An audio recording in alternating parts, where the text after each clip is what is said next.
발표를 시작하도록 하겠습니다. 그래서 이번에 제가 발표할 논문은 Generating 3D Universal Points라는 논문이고 CEPR 2019년도에 발표된 건데 일단 이 논문 좀 옛날 거 같기도 한데 왜 갖고 왔냐면 일단 3D Universal이 어떻게라는 최초의 논문이어서 의미가 있어서 갖고 왔습니다.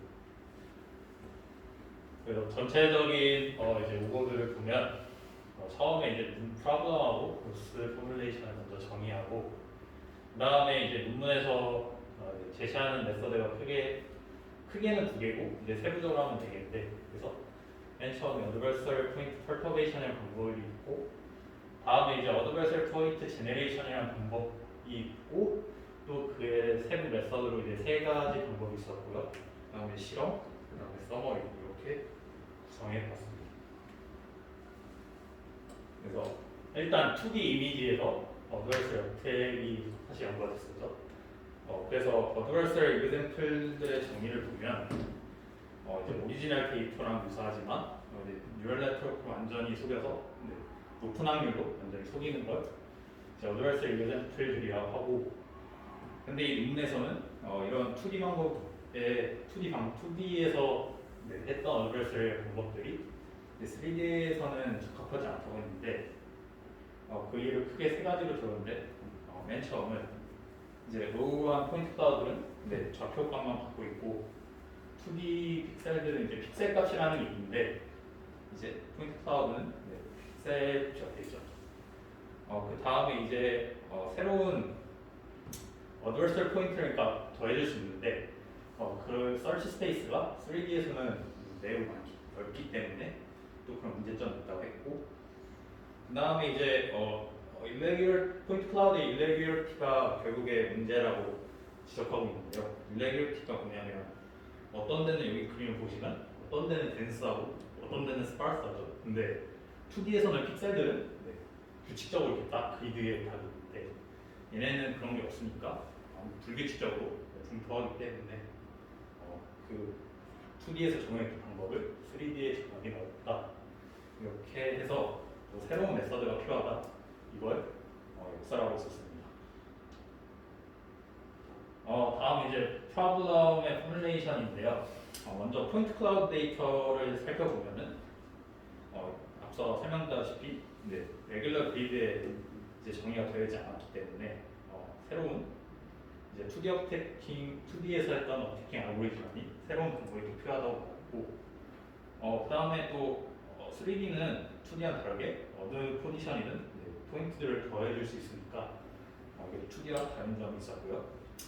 그 다음에 이 논문에서는 어드버설 방법이 언타겟티드와 타겟티드 방법 두 개가 있었는데 이 논문에서는 타겟티드 방법만 씁니다. 그래서 타겟티드 어드버설 어택이나 이제 특정 타겟 클래스로 클래시파이 되는 걸 말하는 거고요. 그 다음에 어택킹 타입을 이제 논문에서 크게 두 개로 나왔는데 포인트 퍼터베이션하고 포인트 제네레이션 이렇게 두 개로 나왔는데 퍼터베이션은 말 그대로 이제 XYZ의 포지션들을 시프팅하는 걸 퍼터베이션이라 했고 그 다음에 제네레이션은 이제 새로운 점들을 만든 다음에 기존 포인트 클라우드에 유니언을 해서 그거를 모델에 인풋하는 거 그거를 말하고 있습니다. 그래서 이 그림을 보면은 여기서 퍼터베이션이니까 시프트하겠죠 포지션들을 그래서 마트리였는데 시프트를 살짝만 해줬더니 체열로 된 걸 볼 수 있고 그 다음에 여기는 이제 그 제너레이션의 세 가지 방법들인데 뭐 이렇게 소파로 된 것도 있고 여기 클러스터를 조금씩 더해줬더니 토일렛으로 된 것도 있고 이제 오브젝트를 조금씩 더해줬더니 테이블로 이렇게 분류되는 것을 볼 수 있었습니다. 다음은 이제 로스 포뮬레이션인데요. 먼저 식들을 좀 이 논문에서 근데 또 특징이 이 방법들의 특징이 같은 로스 식을 활용하고 있습니다. 그래서 이번 식이 이제 같은 이 로스 포뮬레이션인데 여기서 이제 퍼터베이션 매트릭만 방법마다 달라지고 기본적인 로스의 전체적인 아키텍처는 이렇게 생겼습니다. 그래서 클래시피케이션 모델 F가 있고 뭐 F 프라임은 어드버설 포인트 그다음에 T 프라임은 타겟티드 클래스를 나타내고 이제 여기 D 이거 해서 이게 이제 퍼터베이션 매트릭인데 미니멀 이 식의 의미가 뭐냐면 이제 컬터베이션을 찾는데 컬터베이션이 이제 모델을 타입 클래스로 분류하는 그런 컬터베이션을 찾는데 이 컬터베이션 매트릭이 최소화된 그런 컬터베이션을 찾는 의미가 되겠고요. 이제 fx 프라임은 어드버서리 로스를 나타내고 있는데 이것도 무엇을 의미하냐면 만약에 공격이 성공했으면 로스를 안 주고 실패했으면 로스를 주는 거여서 뭐 z 프라임은 로짓을 나타내는 건데 로짓 값의 차이로 인해서 차이가 클 때만 로스가 주어지는 걸 볼 수 있습니다. 그래서 이 2번식의 의미를 다시 이렇게 옵티마이즈를 하면은 결국에 3D 어드버스 이그젠플들을 얻을 수 있다. 이 논문에서는 이렇게 말하고 있었습니다. 그래서 맨 처음 방법 이제 포인트 펄터베이션에서 이제 시프팅하는 거고 앞서 설명드렸는데 이건 기존의 2D와 거의 유사한데 뭐 좌표를 당연히 옮기려면 이 입실론이 필요하겠죠. 그래서 뭐 xi는 xi 더하기 입실론 이렇게 만들어주는 게 시프팅이고요. 그 다음에 이 LP놈을 사용해가지고 이제 뭐 이 입실론의 크기를 또 제한을 주겠죠. 그럼 그 다음에 글자 깨지긴 했는데 L2놈의 디스턴스를 이용해서 이제 뭐 펄터베이션의 크기를 제한하고 그다음 앞서 보여드렸던 그 2번식을 계속 옵티마이즈 하면은 옵티마이즈된 시프티드된 어드버서리 포인트를 얻을 수 있다 이렇게 말하고 있습니다. 다음은 이제 제너레이션 방법 중에 하나인 인디펜던트 포인트를 더해주는 건데 말 그대로 인디펜던트 포인트라는 건 독립적인 점들을 더해준다는 거겠죠. 그래서 이제 앞서 설명드렸다시피 로스를 공유하고 있다 했는데 요 이제 펄터베이션 매트릭만 서로 달라지는 된다 했는데 각각의 방법에서 일단 인디펜던트 포인트에서 사용하는 펄터베이션 매트릭은 하우스돌프 디스턴스와 샴퍼 디스턴스 두 개를 사용할 수 있습니다. 그래서 하우스돌프 디스턴스를 의미가 어떤 의미가 있느냐 살펴보면은 각각의 이제 오리지널 포인트들이 있겠죠. 네, 그럼 그 오리지널 포인트들에 대해서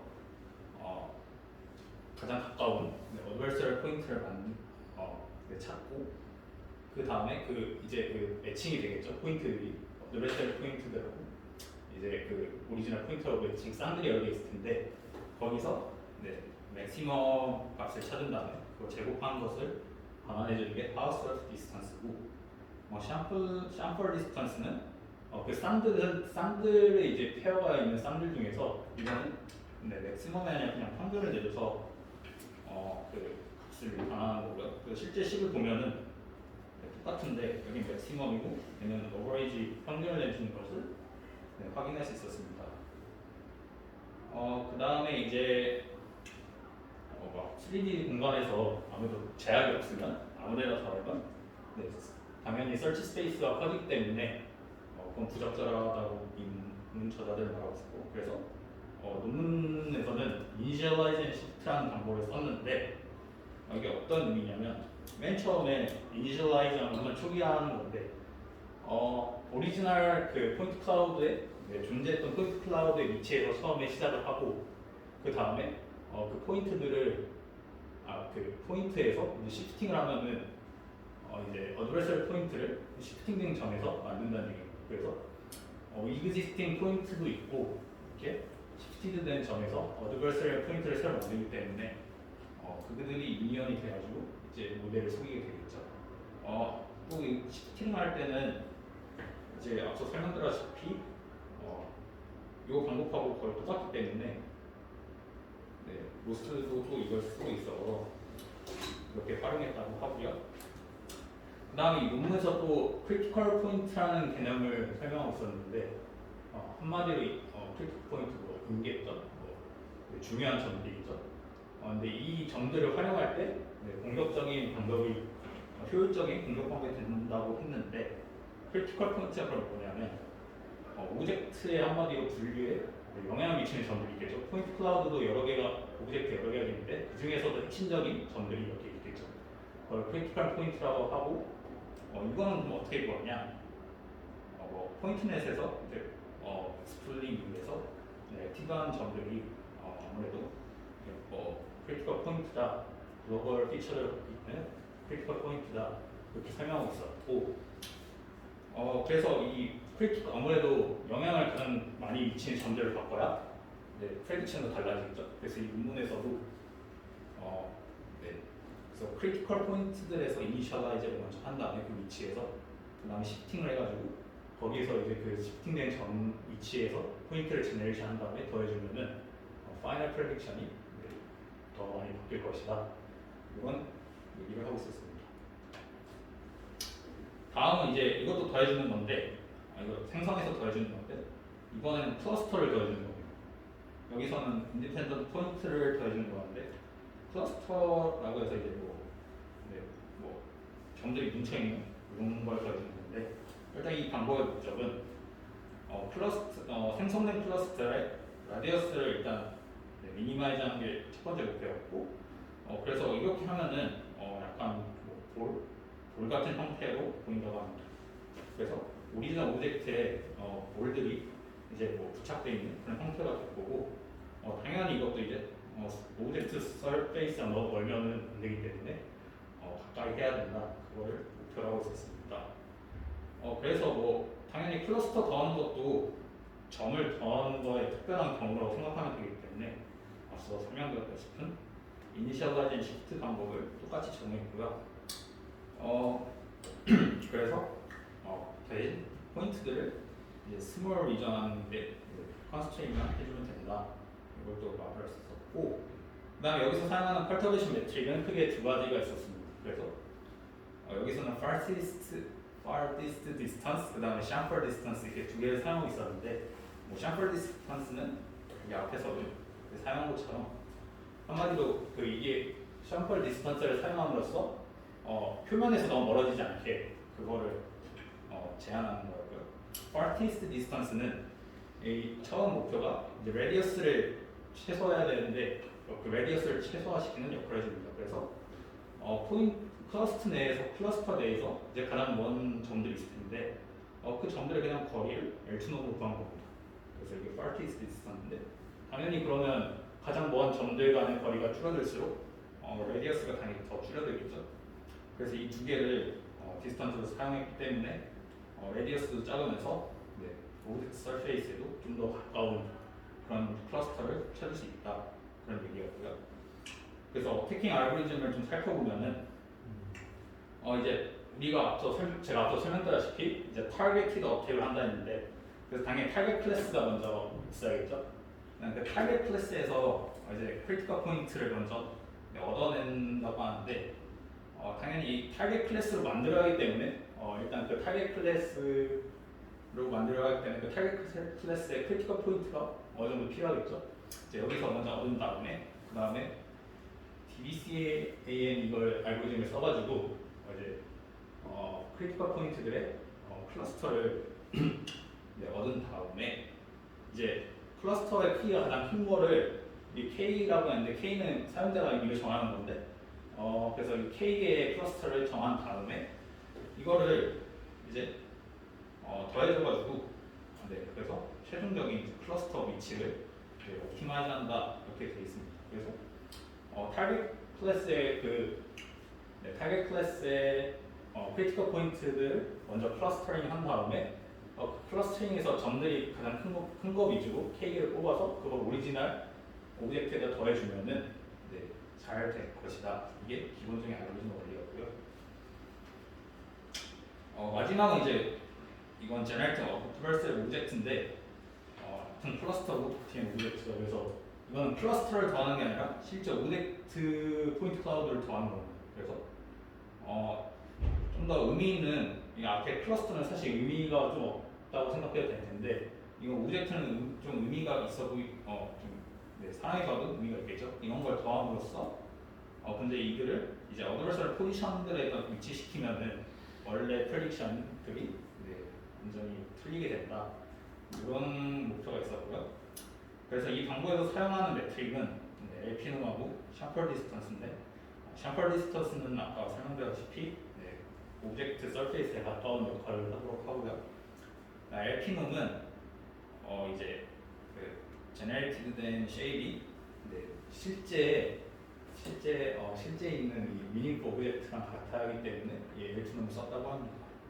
그래서 특징 알고리즘은 그냥 클러스터랑 거의 똑같은데 이제 미닝풀 오브젝트를 여기서는 클러스터를 더해주면 되는데 여기서는 미닝풀 오브젝트를 더해줘야 하기 때문에 오브젝트를 하나 정한 다음에 그거를 여기서는 클러스터 여기 이 전에서는 클러스터의 포지션 그 위치 중심점에다가 이 오브젝트를 그냥 더해주면은 이것도 상당히 타겟가 되게 잘 된다 이 원리였습니다.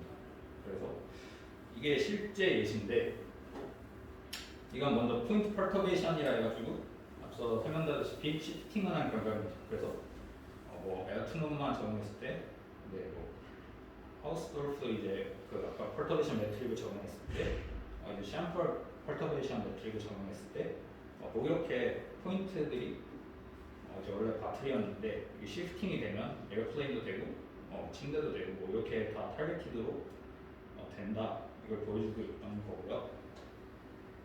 다음은 이제 어드베서리 클러스터와 오브젝트 방법을 설명하고 있는 건데 먼저 여기 타겟 클래스고 당연히 이제 로케이션 클러스터나 오브젝트의 중심들은 당연히 이제 타겟 클래스의 그 크리티컬 포인트에 다르기 때문에 당연히 다를 겁니다. 그래서 여기 보면은 이거는 오브젝트 방법인데 이 문문에서 이제 스몰 에어플레인을 더했다는데 살펴보면은 약간 비행기 같이 생긴 것들이 이렇게 마트를 옆에 더해지니까 더해져서 에어플레인이 된다는 거고 마찬가지로 여기도 에어플레인들을 계속 더한 건데 여기 이 베드의 크리티컬 포인트에다가 이걸 더했더니 에어플레인 그 포인트들을 더했더니 실제로 베드로 분류가 됐고 마찬가지로 에어플레인들을 이제 스몰 에어플레인들을 북쉘프에 크리티컬 포인트에 더했더니 실제로 선반으로 분류됐다. 이거를 시각화해주고 있던 거고요. 당연히 클러스터는 그 위치에 오브젝트가 아니라 클러스터 점들이 이렇게 더해주는 거를 이렇게 대응되게 더해주는 거를 확인할 수 있었습니다.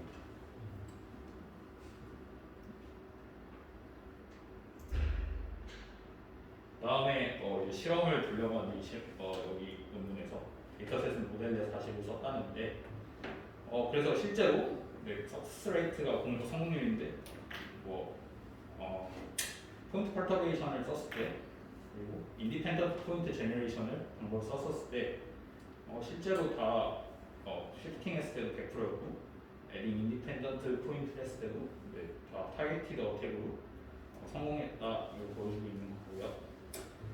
다음은 이제 어드베서리 클러스터랑 오브젝트 방법들도 이렇게 높은 성공률을 보였다 하는데 이 논문에 한 가지 언급한 게 이제 클러스터를 아까 저희가 K개를 정한다 했는데 K가 적어도 3 이상일 때가 잘 되고 3 이하일 때는 좀 잘 안 된다.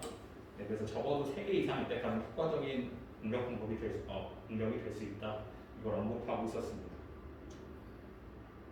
다음에 트랜스퍼빌리티는 사실 어드바이서리얼에서 빼놓을 수 없는 또 실험 중에 하나인데 이제 우리가 앞서 이 살펴본 실험들은 살펴본 방법들은 다 포인트넷에서만 한 건데 이제 이거를 다른 모델인 포인트넷 플러스 그다음에 DGCNN 그다음에 포인트넷인데 이제 데이터 오그멘테이션을 해가지고 학습시킨 포인트넷과 그다음에 다른 가중치 초기화를 시켜서 학습시킨 포인트넷에 똑같은 이제 퍼터베이션을 적용해 봤는데 타겟 어택은 거의 잘 안 됐고 이제 넌 타겟 어택의 표를 이제 성공률을 이렇게 놨는데 이것도 그 기존의 2D 방법에 비해서는 상당히 제한적으로밖에 안 됐다라고 결과가 나왔고요. 이 논문에서 설명하기로는 이제 포인트넷 스트럭처가 기존의 그 2D CNN보다는 로버스트하다고 하는데 아마도 이게 스플링을 하고 이제 글로벌 피처들을 배우기 때문에 여기서 오는 게 아닌가 이 로버스트니스가 그렇게 설명하고 있었습니다. 그다음에 뭐 엠리스트를 이제 포인트넷으로 디펜스하는 것도 해봤다고 하는데 엠리스트는 사실 2D 이미지인데 이걸 어떻게 그러면 3D로 만들었냐?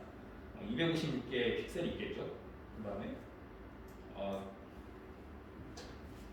네, 그러니까 엠리스트 이미지들을 바이너라이즈 0 아니면 1로 만든 다음에 256개의 포인트를 각각의 엠리스트 디지에서 붙고 그다음에 네, FGSM 방법으로 유닛을 리튼 모델로 해서 유니버설 이그전트를 만든 다음에 이렇게 퍼터베이션 그 입실론의 크기를 바꾸면서 그 성능을 측정해 봤는데 이것도 네, 포인트넷 모델이 네, 높은 그 테스트 어플레이스가 있고 그다음에 꽤 높은 디펜스를 받다 앞서 설명드렸다시피 얘도 로버스트하다 그랑 같은 맥락의 설명을 하고 있었습니다.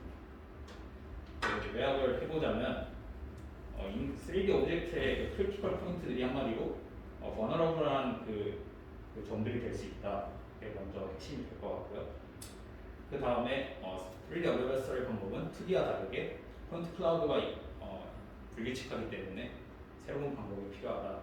이게 두 번째로 요약할 수 있을 것 같고 그 다음에 이 부분에서는 네, 포인트 펄터베이션이라는 방법과 제네레이션 그 세 가지 파이 방법이 있었고 그걸로 이제 다양한 같은 로스를 쓰면서도 다양한 서로 다른 펄터베이션 매트릭으로 해서 다양한 메서드를 만들었다라고 세 번째로 요약할 수 있을 것 같고 마지막으로는 이제 포인트넷 아키텍처가 CNN보다 로버스트한 이유가 글로벌 피처를 배우기 때문에 좀 더 로버스트하지 않을까 이렇게 네 번째로 요약할 수 있을 것 같습니다. 네, 감사합니다. 질문.